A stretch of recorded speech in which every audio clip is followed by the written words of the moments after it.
Yes, self-builders, I'm back again with another episode of Self-Built by Fenton, here to give you a quick update as to where we are with our current drainage plan and our forward planning.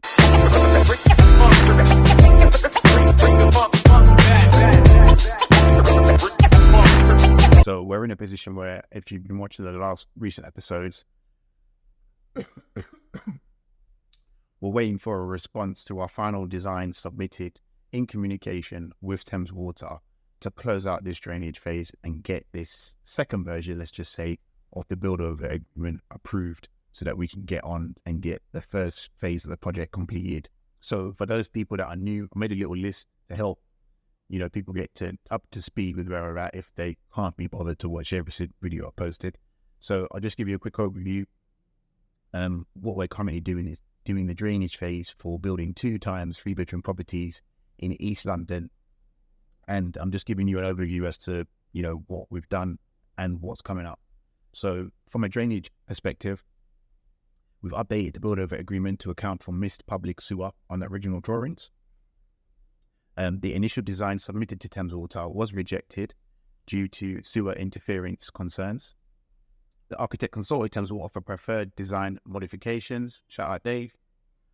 Waiting for Thames Water's acceptance before proceeding with the updating design and actually physically doing the work.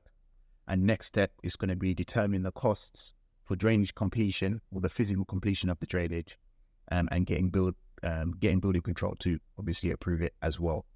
And then once that's done, kind of a pause. So the next phase we're going to be forward planning for is the project plan. Now, project plan, obviously, I'm a ex-project manager, but not in building, in IT infrastructure. But pretty much project planning is all the same.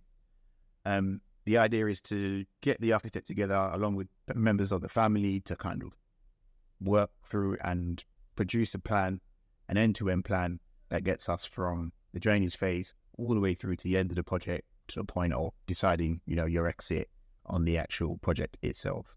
So that's coming up early next month.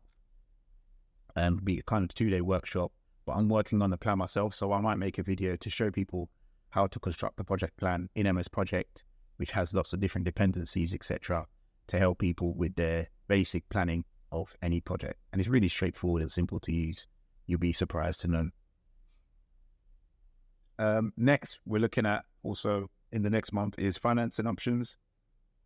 So we need to discuss and agree the approach in which we're going to take to finance the build. Obviously, there's loads of different ways to fund projects, whether it's bridging finance, whether it's family and friends, whether it's joint ventures, what have you. So that needs to be assessed and looked into. Tax. So anyone doing a self-build, tax is something you need to figure out before, again, you actually start doing all your work, because there's things you can claim, like you can claim VAT back on some new bills, etc., etc. So that's something that needs to be considered, not just based on what we're doing, but the future, because obviously we're going to be looking to do more projects hopefully in the future after this is done, maybe bigger projects. So it's a case of making sure that you set the foundation of your self-build up depending on where you're going with it in the future. So, if you're just building your new family home, that's going to be completely different than if you're deciding to do this as a full-time career in terms of finding, redundant or unmortgageable properties, redeveloping them, and then, continuing down that process. The tax implications for both approaches are going to be completely different. So it's always important to contact a really, really good tax advisor, which we haven't found yet. So if there's one out there, shout me or give me a recommendation in the comments below, and help me along with my self-build journey, I guess.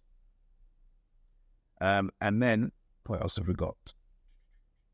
Forward planning, as I just mentioned, kind of, just what I just said, making sure everyone's on track and on the same page in relation to doing this and moving forward with the next project, whatever it may be, to make sure that there's transparency with all stakeholders involved in the project moving forward onto the next one. So that's whether that be the same builders that you use, the same contractors, the same family members, the same, stakeholder, anyone who's got an interest, investors in the project. So that's kind of where we are at the moment. Just a bit of a short 5-minute update today, but hopefully giving you some value in relation to what we're doing. And if you're in a similar phase or similar journey write it in the comments. And as I say, maybe we can help each other going forward. So if you found any of that valuable, don't forget to like and subscribe the channel. And I'll see you on the next episode. Hopefully we will have an update from Thames Water approving our build over. And we might be able to get these cameras outside so we can get on with this drainage and finally start digging something, So let's see how we go. But until then, I'll see you guys on the next episode. Peace.